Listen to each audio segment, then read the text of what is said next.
जब जावियर घर लौटा तो उसे अंदाजा भी नहीं था कि उसके इंतजार में एक तूफान खड़ा है।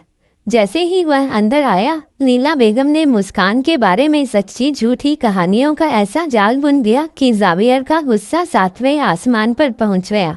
वह भड़क कर बोला, मामा, आपको मुझसे पूछना चाहिए था।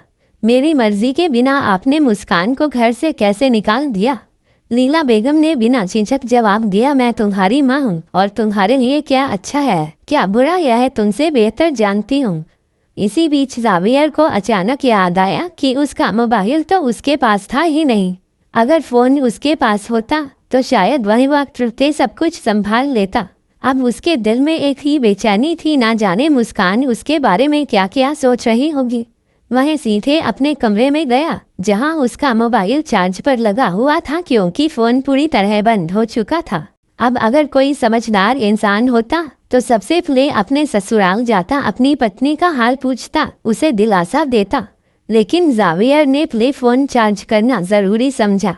जैसे ही मोबाइल चालू हुआ, उसने तुरंत रजा को पान लगा दिया और गुस्से में बोला, तुम्हारी बीवी मेरे घर आई थी और उसने मुस्कान के बारे में बहुत उल्टी सीधी बातें की है। उसकी हिम्मत कैसे हुई? दूसरी तरफ रजा हैरान भी था, लेकिन अंदर ही अंदर बेहद खुश भी, क्योंकि वह पहले ही समझ चुका था कि मुस्कान इतनी आसानी से उसकी बात नहीं मानेगी। अब सनबल ने जो आग लगाई थी, उससे उसे लगने लगा कि उसकी राहें खुद खुद आसान हो जाएंगी। और सच कहें तो वह कुछ हद तक सही भी सोच रहा था, क्योंकि लीला बेगम मुस्कान को घर से निकाल चुकी थी और जावियर उसे तुरंत लेने जाने के बजाय अभी तक फोन और पान में उलझा हुआ था। आखिरकार जावियर घर से निकलन